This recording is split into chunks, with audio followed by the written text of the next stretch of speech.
So before we get into this, let me just apologize. This video was actually recorded live over on Twitch the other day, and that was before the release of the actual Scorpius. Now, yes, there's loads of information available, and of course, we're going to have a look at that too. I'm going to actually interject myself here a few times to, make points on things that I did get right and things that I didn't, because, on my first impressions, I actually did a good job, but I also felt miserably in some other places. So if you want to know what my initial thoughts were and you want to know a little bit more about the upcoming R.S.I Scorpius, then stay tuned. Thank you. That is a strange feature. That is the strangest feature I ever heard of. Isn't that? Yeah, that is strange. The nacelles, thank you very much for giving me the word I was looking for. Thank you. Also allows it to store away when landing. Yeah, and that is cool. I love ships that have quirky, unique landing styles. I think that Clacky showed us that the wings fold backwards in this ship, meaning it probably is going to fit inside a lot of things. I don't know about a C2 though. Don't think it's going to fit in there anytime soon. I wish. Guns in the current model are nearer to size 3, but are slightly bigger, so they are wrongly scaled. So that's an interesting point that Ben has just made on the Discord, !Discord, for those of you that want to get involved in the conversations. He says that these are the same models as used in size 3, but they're incorrectly scaled. I've been tricked by things like that before. Stewie, I just sent you a link where it's differently colored. And it makes it a lot easier to see some of the contractions inside. Until now, it's a one-seater from what we know. I think it's going to be a two-seater because the Vanguard's a two-seater, the Gladiator is a two-seater. It has... Oh, hang on a minute. If you look in between the wings, yeah, you can see like the pistons and stuff like that. Yeah, I see them. I was just saying what I think I've seen. I think I'm looking at right here, guys. I think I'm looking at components. So we've got storage probably here, here, and here for your components. So I'm guessing maybe shield, engine, power plant, whatever. This, I think, is actually going to be... Oh, no, wait, look. Right there. Another door there. What's inside here? Can we have a look? Oh, it's the ladder. Is that an animated ladder? What is that? Is it identical on the other side or just the one side? Identical. Okay. So this is taken straight from the game. So it's just a box at the moment. Here's my take. Here's what I think. I think that this is... I don't know. I want to... Okay, tell you what, Sid. What do you think it is first? Now, this is... If it was like you have to make this bet right now, you had to sum up this ship and how it works, and you couldn't... this would decide whether or not you live or die tomorrow, what would you say? That's a lot of firepower for one person, even if it's just size 2s. So I really hope that's a dual-seater. But what do you think it is? I think it's a single-seater. See, I am actually of the impression that I think it's a single-seater as well. I think that the... So it's pretty funny, actually, to hear myself say this, because it sounds absolutely stupid now that I'm looking at it again. And, of course, we have the video evidence from SIG proving that it's a two-seater. Not only is it a two-seater, but I also got the entrance to said cockpit wrong. It's a ladder, not a lift-style seating position like the Hurricane. Nothing big, but... Again, and much like I said on Spectrum, very similar to the Super Hornet, which I think this is trying to compete with. Even though it's much better. Definitely. There's nothing to indicate that there is, like, intention of having a gunner there. I'll put Mo down as it's a dual-seater. Okay. So, it's really complicated because I'm looking at it and I'm thinking that's an awful lot of glass for one seat. You know? An awful lot of glass. I'm thinking that maybe it's going to be Apache style, so the seats come down and there's one seat, two seat, and you sit in both of them. Co-pilot and pilot. So gunner and pilot. I think maybe if it is as big as a Vanguard, I guess this entire section would be pretty much as big as the main base. So this could be a bit bigger than just the one seat. Thank you very much, Vulture and Ataru, for the follows. 07s to you. Thank you guys so much.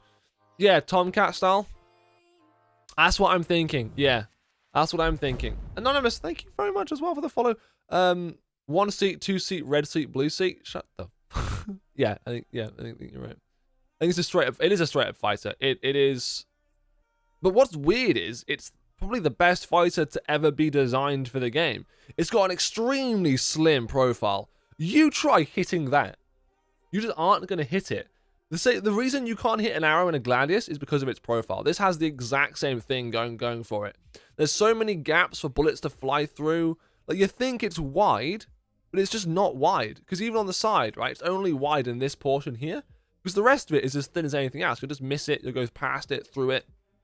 It's an extremely well-designed combat ship. And if it flies as well as it looks, which is my only worry that it won't, it'll be a bit heavy, which would be the biggest mistake the developers could ever make, making this ship heavy, fat, and slow.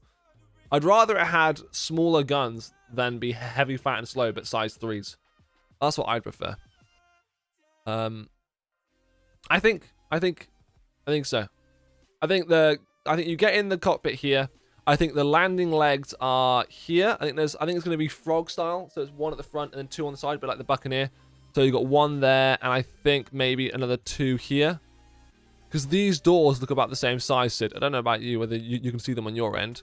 But this door here looks about the same size as these doors here. And I think the legs come out bang in the middle. Size 2. I think it's going to be OP. Yeah. I think this is the sort of thing that SIG should push. Really exciting ships. But again, I'll say it like I said it in the Discord.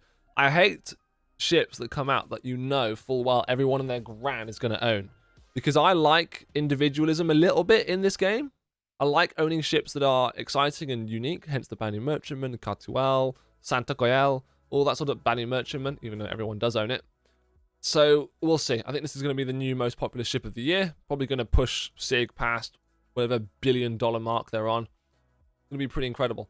I wonder if there's any more detail on any more of the models. I don't think there is on any of these photographs. The Ares is going to be a game-changing ship. Because it's the first time a size 7 or anything of that size has been put onto such a small chassis. So it will be a game-changing ship. In my opinion, that the Ares, just like the Tonk, will either prove that you can't have that much firepower, you're not allowed. Because remember what people, like, me and Ben are still yet to lock down the entire Stanton with our tank and 890 jump combo. But an Ares is more power than a Tonk, and a Tonk already kills hammerheads in 3 hits. So, yeah, I don't think the Ares is going to come out. I think the Ares is going to get nerfed to shit. Okay, so none of these. This is the photo. It looks really small and very fast. Like, you wouldn't attack a ship like this unless it was fast. But the reason it's attacking small vehicles like this leads me to believe that it is a small ship, Sid. Like, not a small ship, but size 2 guns. You wouldn't have a poster fighting a Grey Cat PTV if it was a powerful ship, would you? May I say that the Tonk gun does more damage than the size 5 comparisons do? Yeah, and I like that. The Tonk is perfect in my opinion. Don't change it. It is the best vehicle. They just got to make a TIE fighter now. Don't give them any ideas how they'll do it. You know that. Too many times. So the size 7 could do just as much or less DPS. One of the cool things I actually love about this ship, much like the moving turret, is actually that the wings themselves are on rotating hinges. So the wings here, as perfectly demonstrated by a very, very good friend of mine that does a great job working on 3D models for Star Citizen ships, he showed a render that he did in Blender. And you can see here how the wings fold up to fit what looks like 3 of these into an Idris. That's crazy. Look, I'm super excited about this ship, and I honestly can't wait to get it in my hands. The more I look at it, the more excited I become. The aesthetic, the design is so brilliant. It's so... it brings joy to my face.